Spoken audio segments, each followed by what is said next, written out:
Hey folks, there's a little bit of confusion about part of the mapping process and the list of stops and things like that. So I wanted to make sure we get a quick shot in here to make some sense of some things. So looking at the map here, I just created a few stops. Just kind of chose three spots here. I don't have any residential areas, but three spots for an example will work. So I have Gross Golf Club, golf course, Cub Foods, and then Silverwood Park. I clicked on options, and it was on automatic, I think, and I changed it to kilometers. Um, bloop. Then it has all of the details here. So over here, I have the map.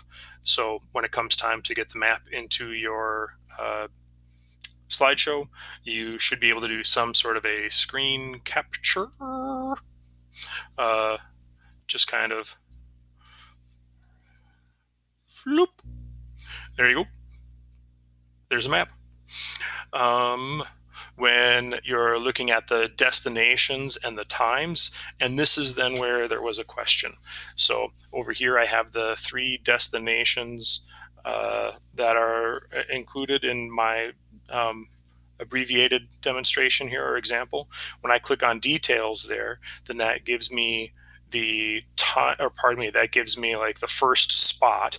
And then from there, the directions to get to the second spot. It tells me the time it would take to get there. And it tells me the distance to go from one spot to the next. So 38 meters, then 700 meters, then 2.6 kilometers, 250 meters, 56 meters. Those are all of the distances added up on all of the turns to get to Cub for St. Anthony. And then it gives me all of that same data to leave Cub, the time on each little road and curve, uh, total time there, and then the distance 300 meters, 1.3 kilometers, 280 meters, all of that data given there. And then I've arrived at my third destination.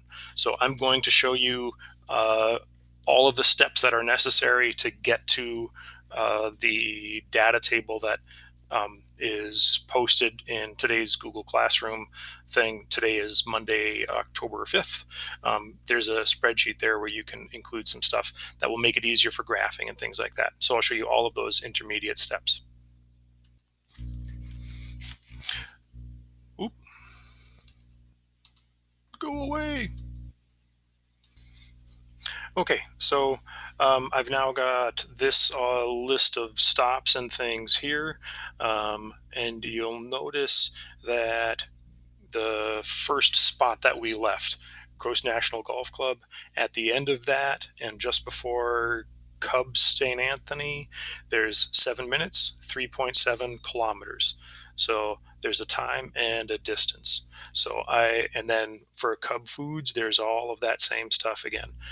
So what I did is I copied all of this and then pasted it into a Google Doc, and then took some time to kind of delete all of the noise.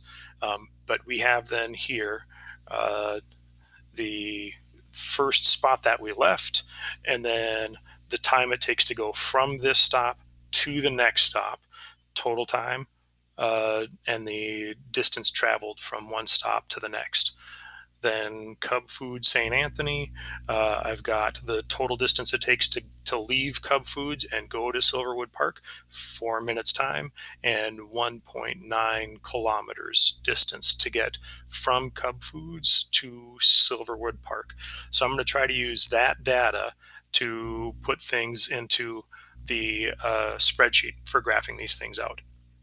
So first spot, I know that it takes 7 minutes and 3.7 kilometers of distance to travel from one to the other. So 7 minutes. Bloop. It says time in seconds. So I'm just going to go here. There are definitely ways to do these conversions, but with the time we have working together, I'm just going to go right here and say convert 7 minutes to seconds. And the Google will tell me 7 minutes is 420 seconds. And that makes sense. 60 seconds a minute, 7 times 60. 4:20. So I go here and I can say I leave stop one at 0 seconds. It took 7 minutes to arrive to that next one. So I'm going to say that's 420 seconds. So hopefully we see how this 7 minutes became the amount of time it took to arrive at my second stop. And then here it says it was 3.7 kilometers. And when I go here, it wants the distance from the first stop to the second stop in meters. Well, I have it in kilometers. So I'm going to go back and say convert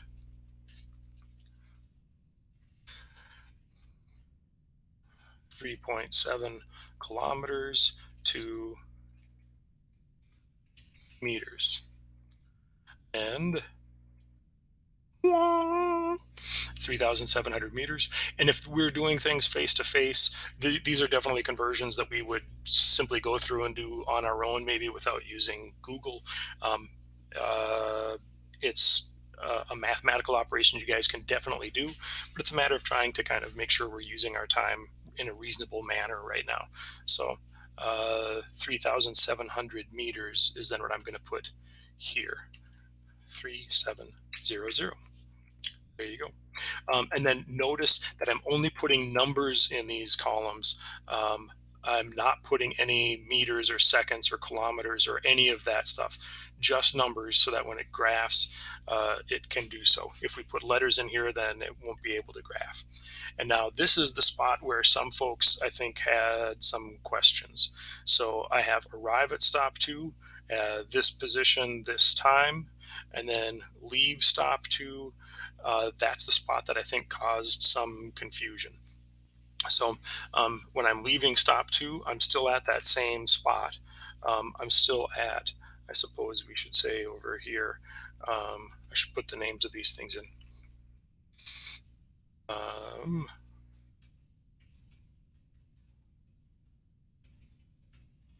Putting those things in their addresses will go in later. I don't want to take time out of the video here for this.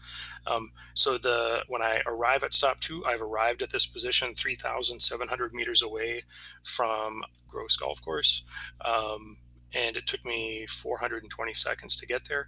Now leaving stop two, this is going to be a little bit of time, right? I mean, you stop at you get to the stop, you wait. Some people get off the bus, some people get on the bus, and so we need to account for that in the route, and we need to account for that in those plans. So we should probably just throw in a reasonable amount of time. So if we say what, 5 minutes per stop, that might make some sense. People can get off. If people need some extra time, they can take that time, and people can get on, and then we can hold on and wait a minute. 5 minutes seems like plenty of time, and then we just have a nice, easy, always 5 minutes of time. So now what I need to do right here, I don't put 5 minutes. Multiple reasons. One, I put the word minutes in there. It can't graph the word minutes. So I need to get rid of the letter minutes. Come on. There we go. And now if I just put 5, well, it shouldn't be 5 seconds. So I need to change 5 minutes to 5 seconds. So I can go here and again say convert 5 minutes to seconds. Floop. 5 minutes, 300 seconds. So, and now if I go back here, if I just go 300, that's the amount of wait time. That is not the time from the first stop. So I need to do 300 plus 420. So 300 is the amount of wait time. I add that 300 seconds of wait time to 420 seconds of travel time. So once we leave the first stop, 0 seconds, it takes us 420 seconds to get to Cub. Then we wait for 5 minutes. And so now we're actually up to 720 seconds for travel time. And then our next stop was Silverwood Park. The address in there for the purpose of the demonstration right now. I'm going to skip it. And then I go back to this, and to go from Cub to Silverwood Park, it says it's 4 minutes and 1.9 kilometers. So I'm just gonna, since this 4 minutes is here first, that's the value I'm gonna work on first. So I need to, here I need to add 4 minutes. But before I add 4 minutes, I need to also convert 4 minutes into seconds. So convert 4 minutes into seconds and then add 4 minutes to the 720 seconds. So I will go back to Google, and I can right here change 4, and that says it's 240 seconds. So here I need to add 240.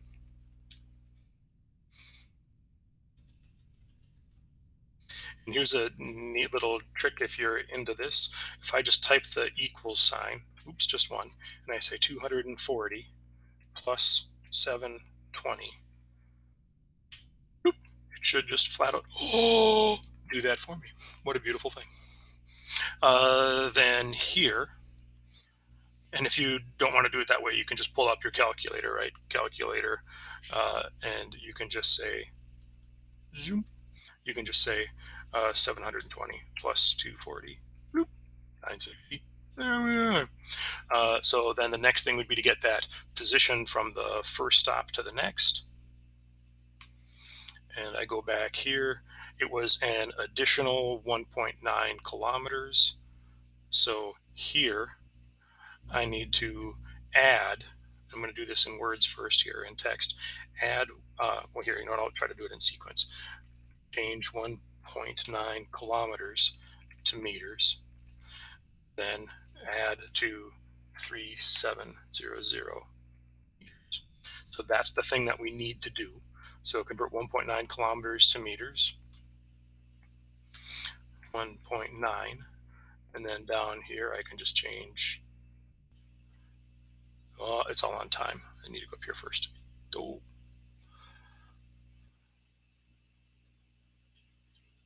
It would have been easier to just, there we go, length, 1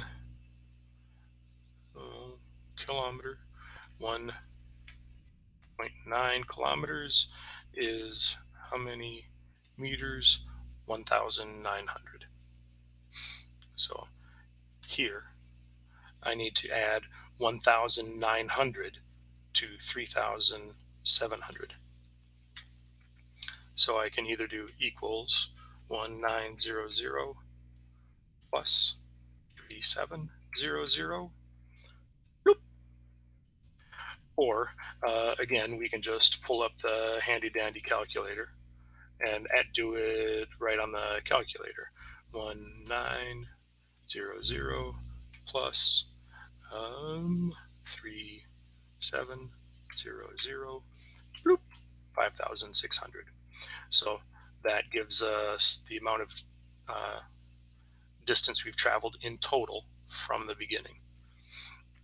Then this is where we could say, if we had another stop, and you should have more than 3 stops. I'm just doing 3 for an example.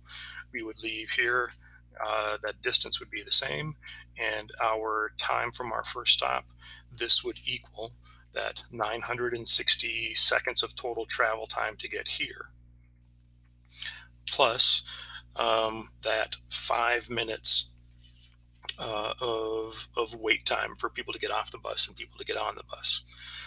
So again, to get that 5 minutes of wait time into seconds, you can go to Google and ask for it to convert. I believe that's 300 seconds.